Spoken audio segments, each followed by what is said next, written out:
Hi, my name is Sarvesh Gupta, and you're listening to Just Baate. I'm a fool for your love.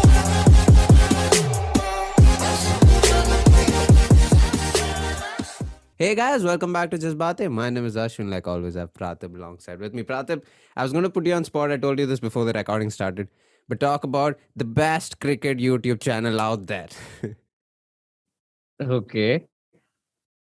Oh, yeah, you really put me on spot with that. So I can do two things here. I can actually talk about the best cricketing YouTube channel, or I can plug our cricketing channel that just came out a couple of weeks That's back. the point. That's the best. Okay, nice. So this is how we're playing it. Cool. So guys, go subscribe to Cricket by Just Bate. We're going to do a lot of cricket stuff. Obviously, the World Cup is on, so go watch those videos. Probably going to roll out this coming week. I don't know when this episode itself That's is going to true. come out. So yeah, Yeah. there's probably going to be a lot of content Yes. by then. Yeah. Yes. Oh, talk about advertising. But yes, introducing our guest for today. So there are a lot of things and there are a lot of reasons why we brought him on today. So one of them is every time I look at, so I don't judge people's lives by the Instagram stories. I don't do that. That's one thing I do not do. But every time I look at this guy's story, he's always in a place where I want to be. And I've asked him this so I can confirm he does have a real job. He has a corporate job. But for a lot of times, I thought he either is in the traveling industry or just has a lot of money. But he does have a job. And so when I asked him about that, because I asked him if he has a job, and I appreciated the fact that he can travel, he can make time for himself and work. And he told me there's no point of cruising along if you ain't having fun. And that's when I realized my life's just sad because I thought I was having a lot of fun, but I wasn't traveling anywhere. And I thought I had no time or money. But yes, so we are here to talk about that. We are here to talk about a lot of things. Sarvesh Gupta, thank you for coming in and being a guest on our show. Thank you for having me, guys. Yes. Excited. Now, so you travel a lot, and that's why you're here to talk about that. But also, you do have a real job, you have a corporate job. So, my question to you is how do you work? How do you make time for yourself? How do you make time for your trips and for your family? So, at the onset, I'd like to call out that my job is a remote first job, Mm-hmm. right? So, my company has told that for foreseeable future, they'll never force us to come to office. So, that is an advantage right off the bat. And that's one of the positive things that's come out for a lot of us after COVID, right? So that gives me an immense advantage. And the second thing is planning, right? You see a lot of it's very romanticized that instant trip, and we didn't plan this and we are sitting here, right? But that does not happen in Mm-hmm. real life when you have a budget, when you have a corporate job to do, when you Right. have people you're accountable for, Mm-hmm. right? So it's about planning, and obviously you're enabled by remote. I'm enabled by remote work to just take my laptop and go, right? So I'm also in that mindset always that first of all, I like my job, which also helps me do it while I'm traveling, right? if, if That's I Really? great. Oh, if I hate my job, so generally people they go on vacations, right? So I don't yeah. call myself on vacation is you're there for 5 days, 6 days, 7 days, and you're back to your job, right? So I Mm-hmm. like my job, so I'm not sad when I'm doing it when I'm traveling. Right. I don't mind doing it when I'm traveling, right? Mm-hmm. And second, I need to be good at it so that I can keep traveling. So that is one part of it. Second part of it, obviously, I don't have a trust fund or ancestral wealth that just keeps giving me money on a monthly basis. The second part is it is a lot about the choices that you make, right? And the priorities that you have, right? Right. So so what is the experience that you want to seek? If the experience that you want to seek is partying in the weekend, that is great, that is fine. But so okay, I'm going to put my resources up there, my time, my energy, my money up there, Right. right? So if the experiences that I seek is traveling, right? So I know that okay, I need to allocate my resources, my time, my energy, my money in traveling. So those are the conscious choices that you make. I am not saying that if you're blowing money partying every weekend, that is a wrong choice. It's just a choice that you make, Yeah. and then yeah, you stick with that choice. But planning is at the end of the day key. What happens if they make it if your job makes it compulsory for you to come to office? What are you gonna do? I honestly have to rethink a lot of it, because I've become Hmm. very comfortable in a remote first company, and today it's honestly an edge for employers who are hiring in this hot market talent pool to give that option, Right. right? So That so is Hmm. one. so you might think of leaving the job even though you like the job if they make it compulsory for you to come to office.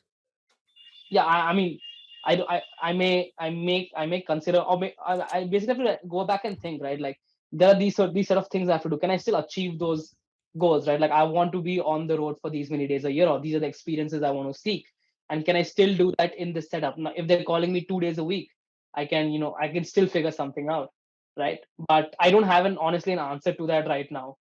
And if my employer is seeing this, Fair. I will not quit the job immediately. Just kidding, but I honestly don't have an answer to that because I've just gotten very comfortable at this. It is quite an edge having a remote first job. Cannot relate to that because I have to go to office at least 3 days a week. But it was fun while it was online. Anyways, I like how right off the bat you said that it's not how a lot of people romanticize the fact that instantaneous trips and all, because it doesn't happen. Like it requires a lot of planning. Uh, so now you've been on a bunch of trips. So the next question we have is more on the lines of solo trips. So you do a lot of solo trips, right? If I'm not wrong. Yeah. So, firstly, to go alone in itself, I mean, that's a very intimidating thing. So, at what point did you sort of figure out that, okay, solo trips is your thing? So that's a good question, and I was actually expecting that question, but I didn't prepare for that question. But what Right. candidly speaking, Hmm. it started with I started seeking these non-conventional experiences, right? Which Mm-hmm. wasn't like just go see a monument or Mm-hmm. Right. not very mainstream things. I love seeing a monument, nothing against monument. I'm saying not very Yeah. mainstream things, right? So I think my first solo trip was sometime late last year where I decided I want to learn surfing, right? and uh, and it's hard to convince people, come with me, spend 10, 20 Yes. days in Yes. a Yes. Yeah. random coastal town, and you get to stand on Uh, a board while the water is moving. It's hard for I you am to people. get people committed to that. Right? That's And also so because you don't like water in general. You wouldn't. Yeah. Okay. I Yeah. mean, but still, like, Yeah. I get his point. so I figured that if I need to see these experiences, I just need to go and do them myself, right? Without being dependent on people. It's not that I don't enjoy traveling with people, friends, family. I Mm-hmm. love that too. Right. But certain times you just have to, if you need something for yourself, you have to go and make it. And second thing is, as Mm. as my peers and people, they're growing up, they have their own jobs, their own responsibilities. It gets harder That's for true. everyone's plans to, always Right. match. Yeah. And Mm-hmm. I don't know if Mm-hmm. it's a good thing or a bad thing about me. I don't like waiting without assurance for people. If Oh you yeah. tell Fair me that, enough. maybe can we do this 6 months later? I'll say, okay, I love to do a trip with you 6 months later, but this trip, I'm going right now. Have Right. to go. Right. Mm-hmm. Yeah. So there's a saying in Bengali, right? That if no one responds to your calls, you just Mm-hmm. start walking alone. Say that And in I often Bengali. remember that. Say that in Bengali. Jodi tomar ডাক শোনে koi na আসে তুমি একলা চলো রে. It's by Rabindranath Tagore, Mm-hmm. I think Oh, so. yeah. Mm. So Yeah. just walk on your own if no one responds to your call. Mm-hmm. So yeah, so I relate to that a lot when I solo travel, and that itself has brought on very different experiences and very different levels of self awareness for me as well. Mm-hmm. I was There was another question, but now that you're talking about solo trips and solo travels in general, have there been times when, I mean, you could be seeing the most beautiful thing in front of you, but have there been times when you have felt low because you're alone, or you have felt lonely because you don't have your friends or family around you? Or have you always been in the moments and saying, hey, this is beautiful. I like this. So I'll be honest, there have so this year itself, I spent almost a month backpacking through Uttarakhand, through Himachal Pradesh, Right. staying in these little villages, right, Mm-hmm. and working along the go as well. So there definitely are those times where you question that, what am I doing here alone, sitting in a village in the middle of nowhere? No one knows my whereabouts, and why can't I just come normally like other people, right? So there definitely will be those moments. You will, if you want to leave your bag and go to the washroom or go to buy something, you need someone to look after your bag. You will Yeah. Right. again question that, can I just have someone I know with me? Mm-hmm. And in general, Mhm. you're traveling in a bus, and then you're getting bored, right? And you're like, maybe if I had someone to talk to me next to me, right? But on the flip side, on the same bus, you can just talk to the local person sitting right next to you, and Right. that will open up a Yeah. new Right. world of things Right. for Yeah. you. So it has Yeah. its, pros and cons. So have Mm-hmm. you met a lot of people? Have you made friends along the way doing these solo trips? Yeah, absolutely. You meet a lot of people. I wouldn't say friends who you can, maybe go text on Instagram later. Right. Yeah. Mm-hmm. But it's been that it's been met a lot of genuine people, Mm-hmm. I'd say, Right. along the way, and understood about their lives. Mm-hmm. And I was just previously talking about perspective, right? Yeah.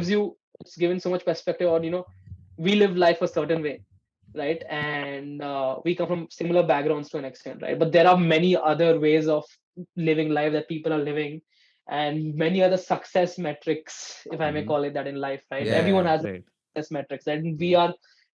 are let me talk about myself. I am exposed to certain success metrics in my Mm-hmm. life, right? Right. But talking to those people gives them a different gives that at least I'm aware of the fact that there are these other success metrics also that Mm-hmm. exist, and Right. people can be happy through these other ways. So definitely Mm-hmm. opens up a lot of things, especially if you the places I travel, offbeat Mm-hmm. places. I love talking to locals, finding out how they live their lives, That is so Mm-hmm. beautiful. and Yeah, that's really so if nice. I may, I'll tell a story. Mm-hmm. I had Yeah, this year, go right? I ahead. was traveling in a village slightly ahead of Manali. Mm-hmm. I was Mm-hmm. living there in a local's house. It was like an Airbnb, and the Okay. local family used to live there. Oh, And right. the man who was staying there, he's been staying there since, I think, decades, and he has seen that highway in front of him come up. Like he told me that when he arrived here in a horse with his things. That's Okay. how Right. tough it. Mm-hmm. And at first shot, you talk to him, or you'd see anyone, right?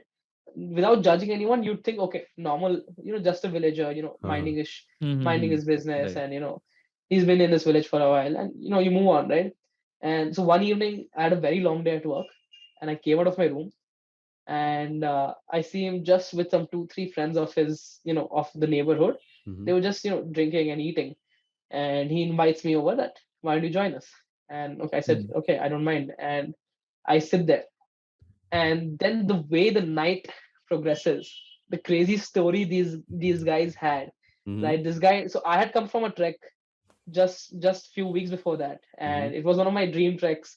And I was feeling, very like, I killed it. I climbed a very tall mountain. I rock, and then this guy got out this big stack of, this photo albums, the Right. physical ones, right?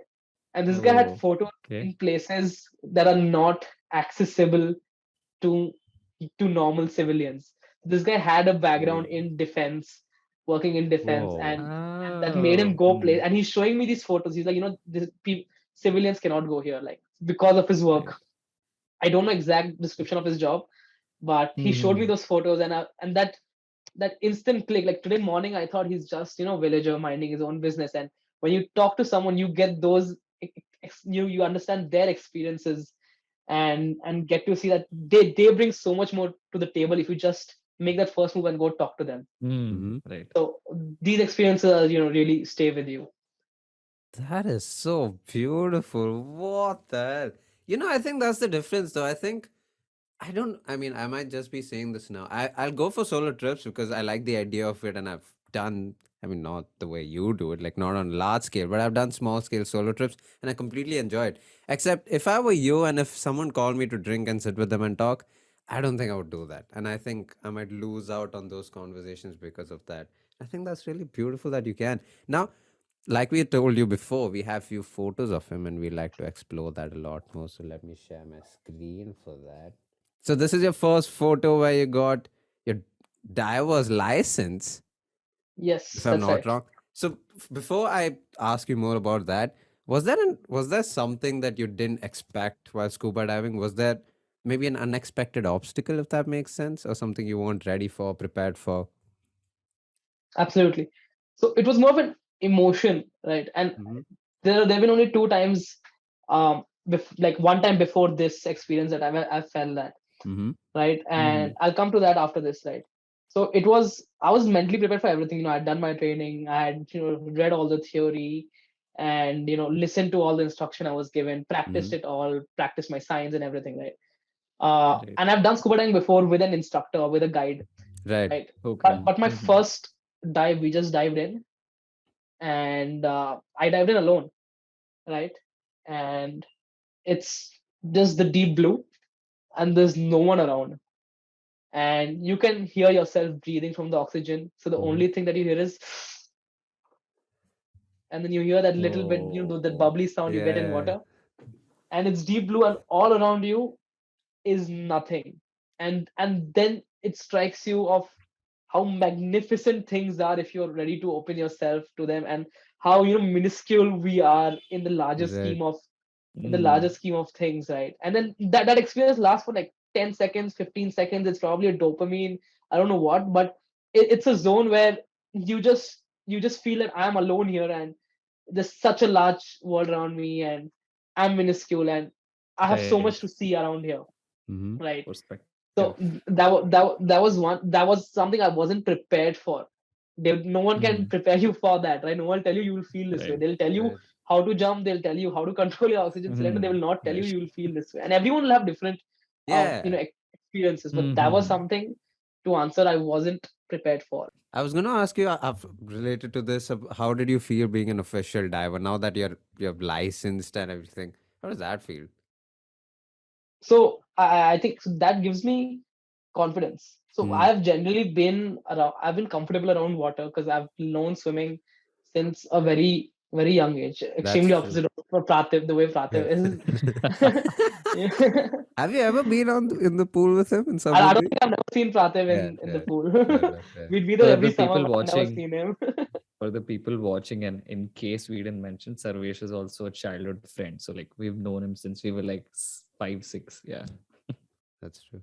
Yeah. So it definitely gives you a lot of confidence, and I look at these activities like, I've been doing mountaineering, surfing, Mm-hmm. scuba diving, right? So Mm-hmm. I come from a point of view of these are activities I can do anywhere in the world. There's a mountain everywhere. Right. There are waves Oh, everywhere. I can yes, dive that's anywhere. true. Yeah, So those are the kind of things I focus on to allocate my time, energy, money, resources, right? Where I can build up on this, and these will be things that I can do for the rest of my life. I can always go for a very fancy luxurious trip when I'm 45, right? But I may not be yeah. Mm. able to dive to 30 meters just like that for the Right. first time when I'm 45. Maybe I can, but I'm just saying, I those are the things I want to build up on now. So that, like I said, my motto is to see how much ever I can, Mm-hmm. right?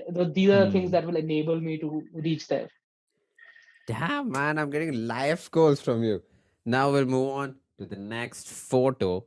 Yes, sir. Sarvesh. So firstly, clearly this is in the Himalayas. I want to know Yes. where this is in the Himalayas. I also want to know about this trek. So this was actually this year 2022, and this was Mm-hmm. a trek called the Pangarchula trek. And Okay. so I've been trekking for a few years before this, and I've Mm. been always hovering around that 13,000 feet mark, and Pangarchula was above 15,000. So it has been a personal goal of mine too. That like the day I started trekking, I figured, and that there's a moment that clicks when you do an activity. There's a moment that clicks like, this is mine, Mm-hmm. maza Mm-hmm. aa gaya, Right. right? This is Right. my Right. kick, Mm-hmm. and then you start telling yourself, I need to do this again, right? Mm. So Right. when I figured out trekking, like I enjoy this. This is my kick. I was like, Mm-hmm. what is the next challenge in this, right? What is considered challenging in this? You can do something recreationally, and you can do something to like challenge yourself, Mm-hmm. right? Right. So then I figured, okay, recreational ending. A lot of people ended at 12,000 feet, right? Recreational trekking, right? And I figured 15,000 is the challenge for like a lot of people. I'm not saying it's a very tough thing. Yeah, yeah. I'm saying But Mm-hmm. it is a Right. challenge, and it it's a is a little fucking different. challenge, dude. Like Yeah. for any It is a common different ball person. game. Yeah. Yeah. So, so that was my goal, but I knew I couldn't reach there directly, right? So I did a few treks before that, and 3 to 4 months of peak fitness. Like where before a trek, like people should take photos of me before a trek. If anyone wants to take photos of me, because I'm in my peak fitness. I'm running every day. I'm lifting Right. every day. Right. I'm doing Mm-hmm. yoga. Mm. Right? So you need to put that effort before for these Damn. high altitude treks. So three Mm-hmm. four months before a That's trek, what I was gonna ask. and then I went on this trek, and and the irony is, so I was going to go 1 year before last year, 2021, Mm-hmm. but I had booked Hmm. everything. I had my bags packed, and then COVID peaked, and everything got Hmm. cancelled. And that was painful because I had been preparing physically, mentally, everything for 3 months, and then it clicks, and then you obviously have to make the choice that makes the most sense. Uh, And one in this in the while I'm talking about this, one quick line for everyone who wants to trek or gets very fascinated is always make the most sensible choice. Like पहाड़ वही है, वो कहीं नहीं जाएगा, तुम अगले साल वापस आ सकते हो, right? And in Right. English that means the mountain is going to be there. Right. Mountain is not going to go, you can come next year. It's important that you are there, right? And this is a line which you'll often hear from experienced instructors, and I'm not experienced, but this is I've heard from many experienced trek leaders, because often Mhm. at that altitude you have to make a certain choice. Should I Right. proceed ahead or should I not? I have only this Mhm. much water, or I have this much turnaround time, right? Like I Right. have to get back to the campsite Yeah. by this time, or the Mhm. weather is bad. Right. So you have to make a choice. And even Mm. if that choice is, has 5% risk of something going the other way, you Mm. turn back and come. You Mm. can come back Right. again next year, right? It's important that Right. you are there. Yeah. Coming back, coming back. So this Pangalchula trek was my first 15,000 peak trek, and so I took it up again in 2022 this year, and again went through that entire uh, physical regime, Yeah. and then finally took it up. One thing, like I said, you can do a lot of physical training and be prepared, right? Some mental things you're not prepared for. Mhm. It's not Very written in complete. any blog, in any Yeah. instruction Yeah. manual, right? Mm. And so on my last day of the trek, so the first few days were still okay, and the last day is the most challenging day. How many days was this trek? This was 7 days, end to end 7 days. Okay. So Okay. when I say last day means the day we plan to summit. Mhm. We plan to summit. So Wait, it's day so 5. from down to WAP, it's 7 days? Yeah, so you come down, you camp at the base camp, and then you have another Huh. 4 5 days of going up, and then Jesus another one two Christ. days of coming down, Fuck my life. Okay. and Yeah. then you keep camping on the way, Mhm. obviously. So So you yeah, prepare food on the way, you go to the washroom on the way, you do everything on the way. it's just you and that those mountains around you. God bless. Okay, God can. Nothing else. Uh, Nothing else. right. So yeah, and then so we decided to do two. So there was a smaller peak which was at 14,000 feet, which is another. It's a very famous old trail in Indian trekking. It's called Kuari Pass. So we decided we will summit Kuari Pass, come back Mhm. down to base camp by afternoon, and again at night we'll go for Pangarchula, which is the main Mm. goal. So we did Kuari Pass. That was Okay. already a big boost, and we were already a little dead. We are back by Mm. in base camp. We are back to our advanced camp by around 3 p.m., 4 p.m. And then 11 p.m. you leave for Pangarchula. 11 p.m. at night. Night treks. Whoa. Must be really cold. So yeah, it's shivering, it's bone chilling. And at 11 p.m. You gear up, you have breakfast at 11 p.m. because you can't cook along the way, and you start. And so one way of that trek, depending obviously on your pace, can be up to 8 9 hours. Right? Wow. I That's took long. I started at 11 p.m. and I summited at 6:30 a.m. Mm. Okay. Right. And we were a relatively well paced or fast, like little faster group, but Mm. people can Mhm. take longer time than that. And then so you take 7.5 8 hours one way, and then you have to come back 7.5 8 hours, and you Right. don't have the same energy. And Mhm. it's just not that. Right? So you start with that mindset at night, and you can carry maximum 2 or 3 liters of water. There's no water on the way, and then the higher you go, the oxygen reduces. So you're taking much more effort to take that same breath, and it's chilly. It's just dark around you, and all these things start playing in your mind. Mhm. And Right. and a lot of times, admittedly, I've questioned, "Ki, why am I doing this? Do Why you am I do you have a volunteering?" feeling like in the middle, like you want to go back? Have you ever got that feeling? Honestly, no. Honestly, I haven't felt like take me back. But obviously, I'd say if someone's feeling uncomfortable, or you do some genuine reason you feel like going back, definitely go back. That's I'd do that any given day. But like I said, no, I've often had that question where I'm like, why am I doing this? Like, why am I putting myself? I can just use this money, go stay in a 5-star hotel for 3 days in front of a pool, Right. and just come back, right? Mm. But then you pull yourself back, and so one mindset that this has taught me is that you don't need to keep looking at the peak, right? Your goal is not the peak. Yeah. Your goal is the next step. Right. Your goal, you Mm. just need enough courage, energy to take that one step. And the step after that, Mhm. you think once the step is done, if you just keep looking at the peak, like it's so far You away, oh feel god, far I still have away. hours, Yeah. right? No, Mhm. that's not my goal. My goal is the next step, and then Yeah. after the next step is just one. It's literally just one step at a time, which has mentally kept me going. And then at 6 a.m. you just hit the peak, and then the sun is rising, and you have the most magnificent mountains in the world, not even Himalayas, in the world around you. and Right. and this is one of my most like surreal experiences, right? I've Mhm. always heard of people getting very emotional when they summit, Mhm. when they Right. summit a peak, right? Because everyone has very different backgrounds and challenges, and for someone Mhm. an easy trek would have been a much harder trek to Yeah. do, Yeah. right? And I got up there, and I was just sitting in silence because I was just soaking it in. I was having my own जिंदगी moment. ना मिले जिंदगी ना मिलेगी Yeah, दोबारा moment. that Yeah. I actually had it there. That's Right. right. That's the right analogy. I actually had it there. I'm just sitting there. It's just past 3 months are just going through my head, and I see a guy in front of me. Um, he had tears rolling down his eye. He's just sitting like that, and he had tears rolling down his eyes. And And I didn't go. See, I just watched him from away because I mm, knew it is his moment, and he has Yeah. to Yeah. right. live that Agree. moment himself. And he does. But you just watch that, and you just there's one of those again perspective things, right? It could have been Right. certain Exactly. amount easy for me, but it could have been twice as hard for someone else. Mhm. And Mm, I mhm. and twice as hard for me compared to someone else, right? So everyone has their own journeys and experiences, that and reasons that they do these things. And then Mhm. and then again you have the 7 hour journey all the way back. But what keeps you going is that you did it. You went up there Yeah. and That's you true. finished what you came for. The most naive question.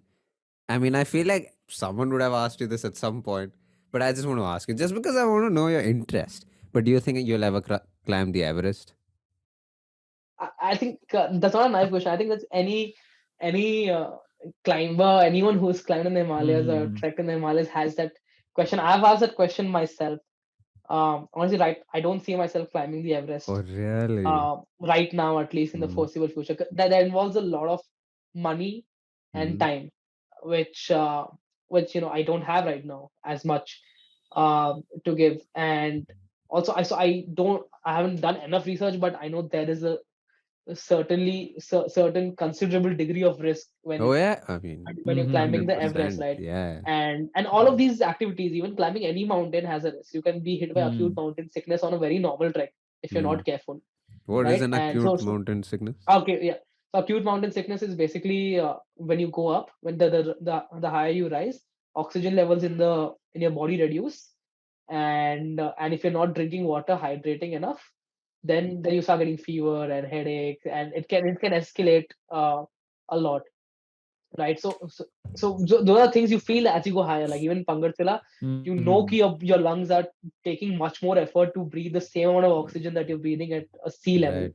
Mm-hmm. right? And which is why training is absolutely Mm, the foremost thing that you're supposed to do before a trek, Mm-hmm. right? But coming back to the Everest question, I don't see myself, because there's always a certain degree of risk, and in any activity that you do, technically there's a certain degree of risk in crossing the road, right? Yeah. But those right. levels of I think I remember this from a very old movie. It was about Niki Lauda, about in Formula One racing, Oh, right? yeah.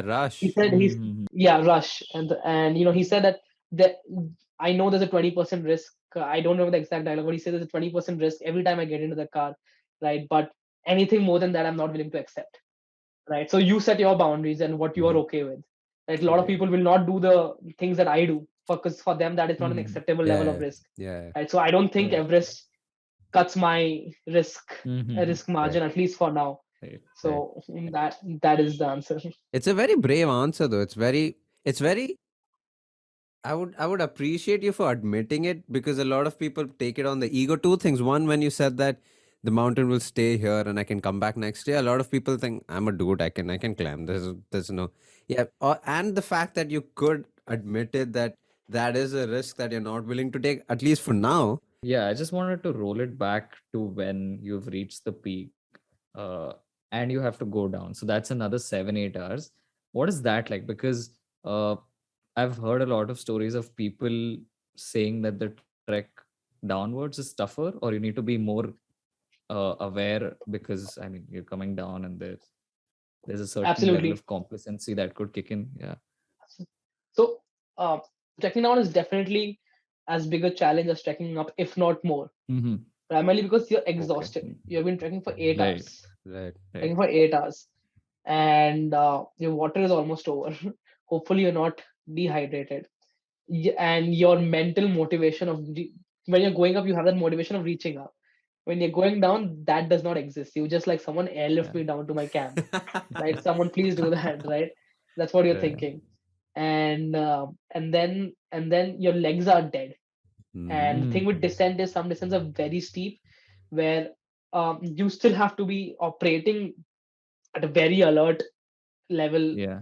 of Mm. attention, right? Where because there are rocks, that can just slip, or and there's a crevice where your leg could just go through, right?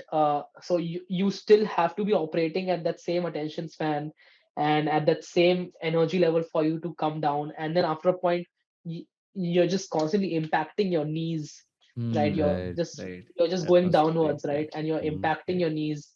So a lot of these things are just there's a certain set of challenges that you are doing going up, and there's a different set of challenges that you face Right. going down, right? But Mm-hmm. there's one thing that I learned in scuba diving, right? They say the primary goal of any scuba diving trip is for it to be a safe trip, Right. not Mm. not see Okay. thing. Like it is going like That's a Yeah. good Yeah. if you one. have Right. returned back safely on the boat, that means it's a successful trip. Anything else is Successful trip. secondary, right? Right. And that is what you bring to trekking also, right? Like which is Mm-hmm. why I said, right? Which is why I said at some point, a lot of trekkers have to make a choice that can I go up still, right? Because you Mhm. have to Mm-hmm. remember you have Right. to come back down those many Yeah. hours again, Oh, yeah. right? So Yeah. it's a lot of things that you have to keep in mind, be mindful of when making these choices, which are very critical choices at that stage. I was gonna say that I've had this experience when I was a kid where we had to. I mean, I think we went from school and we had to climb a hill, and teachers told us to stop. Except there were three of us, including me, of course, who said, "I can do this. Fuck this." So then we climbed, and while coming down, I and then teachers again said, "Don't run because then you can't stop yourself." And I thought, "Oh, we have to run." And I ran, and I think I fell halfway down, and I had scratches all over my face. I broke my finger. Yeah. On So the bright side, you got there before the other two folks. that's true. Fair enough. Yeah. Sarvesh, yeah, you have to talk about You this. have done some This is the solid research. Sundarbans, right? Yes. So the first before asking about the details of that itself, I was going to ask you, what does planning a route entail? Yeah. So So planning a route, to be honest, like most of it is done by the guide, right? And you're right. a part of that conversation, right? Because obviously you can't you can't just come there and they show a map like go straight, left, right. There's McDonald's there, dead end, right? Right? You can't. That's not how you plan a route in these places. Mm. So planning a route is basically so the Sundarbans itself for in this context, right? There's a certain part of it in Bangladesh. There's a certain part of it in India, and there's certain unrestricted areas, right? And Mm-hmm. then there's always the high tide, low You tide. mean It's right. restricted areas? Sorry, restricted areas. Restricted Restricted areas. areas. Yeah. So there are restricted areas where you Uh-huh. can't go for because of multiple reasons, right? And there's high tide, low tide, which happens. So that's when the guide explains you, okay, this is the route we'll take. And sometimes there's a Mm-hmm. certain thing that you want to see, or certain thing that guides say, you want to see this instead of that. Like then we can take this route, right? And you have the option of just sitting there and letting him do all the job, right? And most of the people, so the map actually, right? You showed that map. Uh, I just asked the captain of the ship of that cruise, whatever, right? I asked the captain of the boat, do you have a map? Because I want to be aware of where I am, and Hmm. and these things enable you to be much more involved Right. in Mm-hmm. that activity and be more immersed, right? So there were like other bunch of folks on that boat with me, right?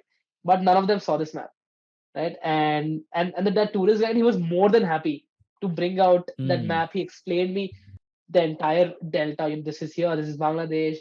This is where local villages are, and this is the route we will be taking. You were here yesterday, and then when in the delta, right? If you're just sitting on the boat, and then you see the captain take a right turn, right? For you, it's just a right turn. If you've seen that map, Right. you know where Oh you are and you know yeah. why you're Where taking this you're right heading, turn, right? Mhm. Yeah. right? So it comes back to one of the things that I want to talk about when I was just thinking of this, right? Don't hesitate to talk to people. Mhm. Just Yep. worst case, he'll say, no, I don't have a map, or no, you can't see a map. There's no loss there. Right. But Yeah. and most of the time, I think 99% of the times, these people will be more than happy to have that word with you. There was a certain language barrier also, right? Mhm. But Mm-hmm. they'll be more than happy to talk to you and express what they want to talk about. You just need to see that he's another human, I am another human. We both just need to talk because we're sitting in the middle of a jungle, in the middle of nowhere, right? So when you're traveling, just talk. Don't think that what will he think? Will he reply? In worst case, he'll say no. Move Mhm. on. Like there's Right. nothing wrong with Yeah. that. That's true, man. That's really true. So just talk.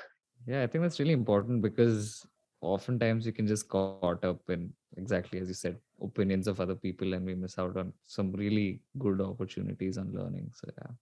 You also spoke about a very important thing which is often like not taken note of is the budget and stuff.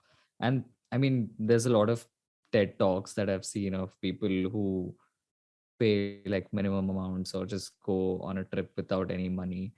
Have you ever wanted to explore that option where you're like, I'll take just this small amount of money and I'll see where it gets me? Like, I'll hitchhike a ride and stuff like that. Yeah.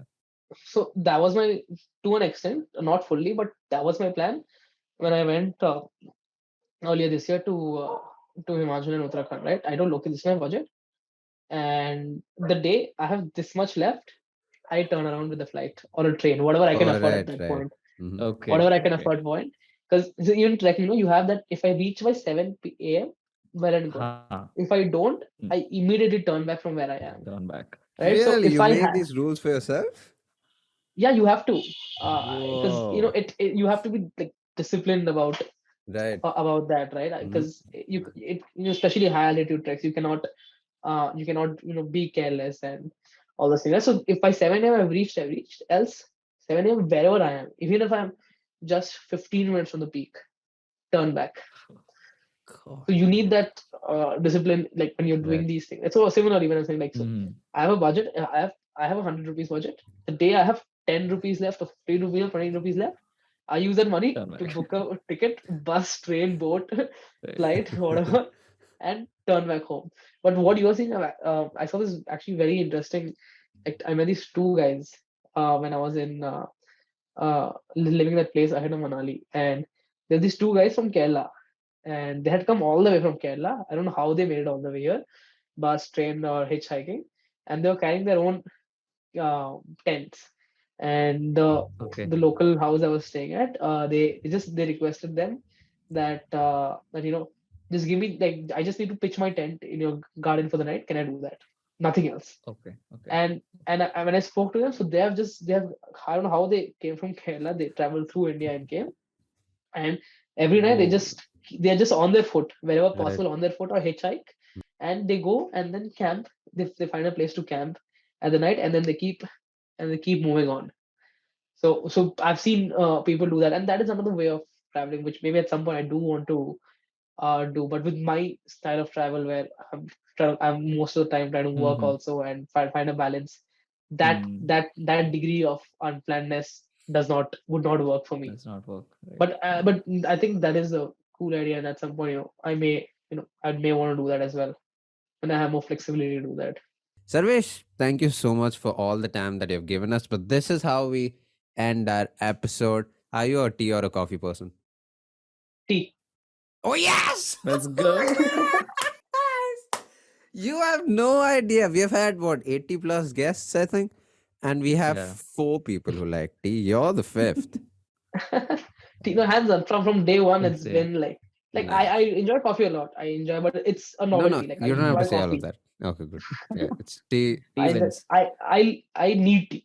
I enjoy coffee. I need tea Oh, you are the perfect guest, dude. Did you have tea at the trek or like at Himalayas? Did you have Maggie? all the time.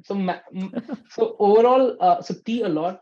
Maggie a little less because Mhm. generally I love Maggie myself. Told people don't cancel me just because I said I don't eat Maggie on treks because Oh, really? generally 3 months before the trek, I'm eating very healthy and reducing Okay. processed Yeah, food and doing those nutrients. things.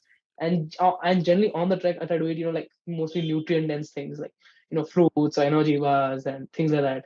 So Maggie, it's just like I wait for someone else to buy and then like egg spoon I will have for the tick mark, but tea a lot all the time, thrice a day, and Right. not very fancy tea, right? Just water, put some ginger, maybe some tea, put some lemon, make what you have, make what you have there. You are the man, Sarvesh. You are the man. I feel like that's Pratib's itinerary. If anywhere he goes, I feel like Maggie will be a thing. Will be, Definitely, bro. yeah. See, Especially like at the hills, bro. Like that is.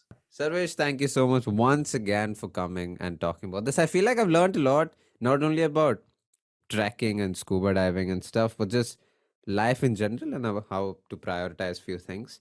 And like I said, I don't really, I would have said this while introducing you. I don't really hate my life. I don't think it's boring, but I feel like talking to you made me realize I can make it more exciting and make it more fun, if that makes sense. But yes, That is true. Sarvesh, again, thank you so much for joining in. Guys, like, share, and subscribe. I've never said this, but I have to from now. So please do that. But yes, thank you again, once again. Thank you so much for watching. Yo, thanks for tuning into the latest episode of Just Batein. We hope you enjoyed it and that it left you inspired. Thanks for all your support, and maybe you could support us just a little more by maybe going to our Instagram and Twitter and giving us a follow there.